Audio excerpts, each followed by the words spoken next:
Good morning बच्चों। 11वीं के अर्थशास्त्र में हम देखेंगे पंचवर्षीय योजनाओं के सामान्य लक्ष्य में विकास योजनाओं की विफलता अथवा उनकी कमियां। पंचवर्षीय योजना देखेंगे, योजना आयोग के गठन, योजना आयोग के कार्य। तो उस योजना आयोग की कार्य की विफलता या उसमें जो कमी है उसको देख लेते हैं। विकास की धीमी दर, जितना भी विकास किए हैं हम जिस रफ्तार से करना चाहिए या जिस रफ्तार से और अन्य देशों में होता आ रहा है, योजना आयोग से योजनाएं बनाई गई हैं, योजना से जो विकास होना चाहिए जिस रफ्तार से या विदेशों में जिस रफ्तार से हुआ है वो हमारे देश में नहीं हुआ है। योजना का जो रफ्तार है वो बहुत धीमी गति से हुआ, नहीं के बराबर। गरीबी दूर न हो पाना, और इसका लक्ष्य गरीबी दूर करना था, परंतु गरीबी दूर करने की बजाय और अधिक बढ़ गया। गरीबी की समस्या जैसे का तैसे और अधिक बढ़ गया। गरीबी और अमीरी की जो असमानता है वो बरकरार रही। गरीबी दूर करने के बारे में सोचे परंतु वो और अधिक फासला बढ़ गया। असमानताओं में वृद्धि, असमानता जो थी गरीबी और अमीरी के बीच में वो असमानता में और वृद्धि हो गई। गरीब अमीर का जो गरीबी और बढ़ने से दोनों में, क्योंकि अमीर लोग जो है अपनी जो विकास होता गया उसके आरामदायक वस्तु विलासिता की वस्तु में ज्यादा खर्च करने लगे तो अमीरी और बढ़ गई, गरीबी और अधिक गरीब हो गई। असमानताएं में वृद्धि हो गई। कीमतों में वृद्धि, कीमतों में वृद्धि हो गया।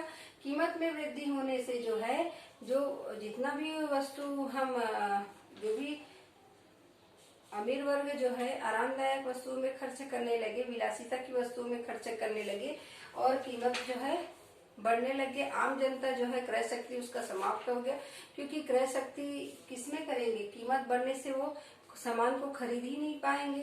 कीमत बढ़ने से उनकी स्थिति और दयनीय हो गई, क्योंकि वस्तुओं की कीमत बढ़ने से वो जो रुपए है उसका मूल्य घट जाता है। इसमें बहुत सारी गरीबी की समस्या, बेरोजगारी की समस्या, आय की समस्या, बहुत सारी समस्याएं इसमें उत्पन्न होती है। जब 5वां दिया है बेरोजगारी की समस्या, तो बेरोजगारी की समस्या और अधिक बढ़ गई, क्योंकि जितना हम सोचे थे बेरोजगारी को दूर करने के लिए उतना और अधिक बढ़ते गया बेरोजगारी। अब तो उसके बाद समस्या और बढ़ गई, क्योंकि बेरोजगारी पहले तो मौसमी बेरोजगारी और अर्ध बेरोजगारी, छिपी हुई बेरोजगारी, अल्प बेरोजगारी रहता था। धीरे धीरे वो शिक्षा के विकास होने से प्रशिक्षित बेरोजगारी, शिक्षित बेरोजगारी भी बढ़ने लग गई। सार्वजनिक क्षेत्र की असफलता, सार्वजनिक क्षेत्र भी असफल रहा, क्योंकि सार्वजनिक क्षेत्र जितने भी खोले थे उसमें कार्य जो करने वाले थे अकुशल हो गए। कार्य करने की जिसकी क्षमता वो कम थी, क्योंकि जितना हम सोचे थे उतना कार्य उसमें नहीं हो पाता। खर्च इतना किए सार्वजनिक, परंतु जो काम करना चाहिए था उतना वो काम नहीं कर पाए। उसमें खर्च अधिक हुआ, काम कम हुआ, तो वो घाटे में चलते गए। उत्पादन जितना सोचे थे उतना नहीं हो पाए, क्योंकि वहां के कर्मचारी जितना काम करना चाहिए उतना काम वो नहीं कर पाए। तो सार्वजनिक क्षेत्र असफल रहे। उत्पादन क्षेत्रों की धीमा विकास, उत्पादन क्षेत्र में भी धीमा विकास हुआ। जिस रफ्तार से उत्पादन होना चाहिए वो नहीं हो पाया, उस रफ्तार से वो भी रफ्तार जो है धीमी गति से हुआ। विदेशी ऋणों का भार, विदेशी ऋणों का भार बढ़ता गया, क्योंकि हमारे देश के विकास के लिए, देश में आय व्यय बढ़ाने के लिए, उत्पादन बढ़ाने के लिए, कृषि क्षेत्र में जो भी काम करने के लिए हम योजना बनाए हैं, योजना बना के हमको रखे हैं, योजना के लिए हमको अब पैसा कहाँ से लाए? पैसा लाने के तो विदेशों से ऋण लेके रखे हैं, विदेशों से ऋण लिए हैं, तो वो सब नाकाम ना विफल रहा, तो उसका भार दिनों दिन बढ़ने लग गया, तो वो भी एक समस्या बन गई। अब देखते हैं भारतीय विकास योजनाओं को विफलता के कारण। ये विफलता कमी हुआ, अब उसके कारण क्या क्या था वो देखते हैं। योजना आयोग के असीमित शक्ति, योजना आयोग के शक्तियां असीमित। जो योजना आयोग का काम जो शक्ति थी वो असीमित, बहुत असीमित थी, क्योंकि योजना आयोग का कार्यकाल तो किस नाम, बस योजना आयोग का गठन किए, उसको पूर्ण उसमें उसका अपना कुछ ये नहीं था। उसमें जो है योजना आयोग का जो अध्यक्ष क्या था, प्रधानमंत्री, वो सारा काम उसके अंडर में होता था, उसकी निगरानी में होता था। उसके हाँ नहीं पर मंजूर करता, वो मंजूर करते तो होता था काम, नहीं तो नहीं होता था।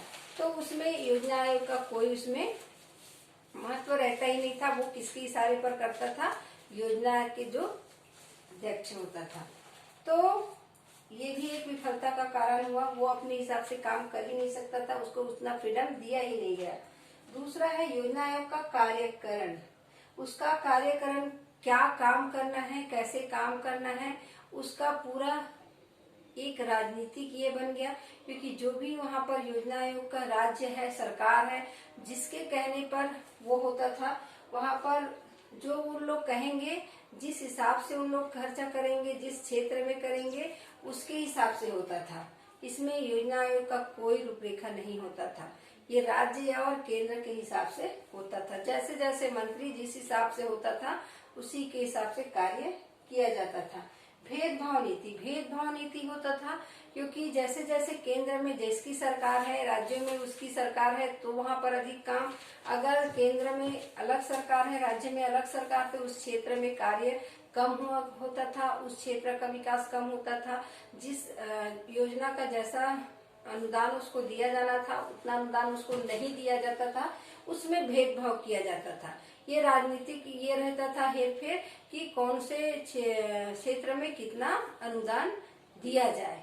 नहीं तो हर राज्य का हर अलग एक हक रहता है कि हर राज्य को पूरा संपूर्ण योगदान दिया जाए, सबको बराबर का अधिकार दिया जाए। परंतु इसमें पक्षपात किया जाता है, अलग अलग राज्य के लिए अलग अलग अनुदान दिया जाता है। इसमें भेदभाव होता है।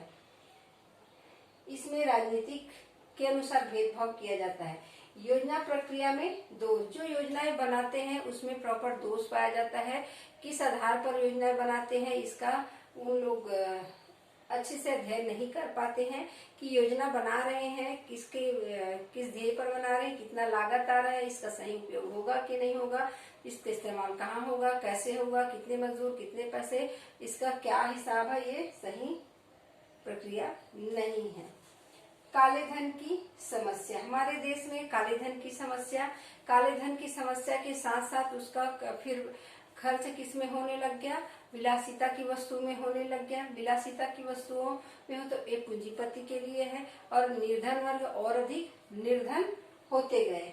काले धन की खपत फिर विलासिता की वस्तुओं में ही होगा, तो उसी में उसकी खपत की जाने लगी। कृषि क्षेत्र की उपेक्षा की जाने लगी। कृषि क्षेत्र की उपेक्षा करने से कृषि क्षेत्र में जो भी उत्पादन होता है, क्योंकि कृषि क्षेत्र जो है आधारभूत उद्योग है, बहुत सारे उद्योगों का कच्चा माल उत्पादन करता है, तो इसको अनदेखा किया गया, उसकी उपेक्षा की गई।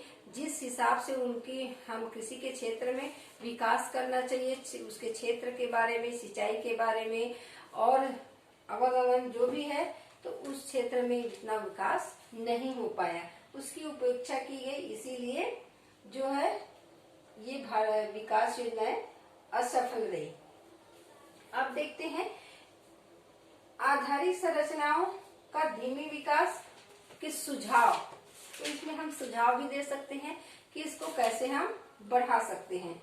जन सहयोग, लोगों का सहयोग जरूरी है। योजना आयोग अगर कार्य नहीं कर सकता है तो वो लोगों से सहयोग ले सकता है, पूछ सकता है, राय ले सकता है, और राय लेकर उस पर भी कार्य कर सकता है, उस पर भी अमल कर सकता है। क्योंकि प्रत्येक व्यक्ति अपना अपना सुझाव देंगे, अपने हिसाब से देंगे, मानना न मानना उसका काम है, परंतु सुझाव पर एक नजर डाल सकते हैं, तो लोगों का सहयोग भी ले सकते हैं। दूसरा है कीमत स्थायित्व। कीमत को स्थायित्व करना जरूरी है, क्योंकि कीमत स्थायित्व रहेगा, कीमत में ज्यादा परिवर्तन नहीं होगा, कम ज्यादा मुद्रा संकुचन, मुद्रा स्फीति की दशा अगर नहीं आती है, तभी हम यह कार्य कर सकते हैं। लोगों के क्रय शक्ति, लोगों के आय, प्रति व्यक्ति आय को हम इसमें बढ़ा सकते हैं, लोगों का आय उसी से बढ़ेगा।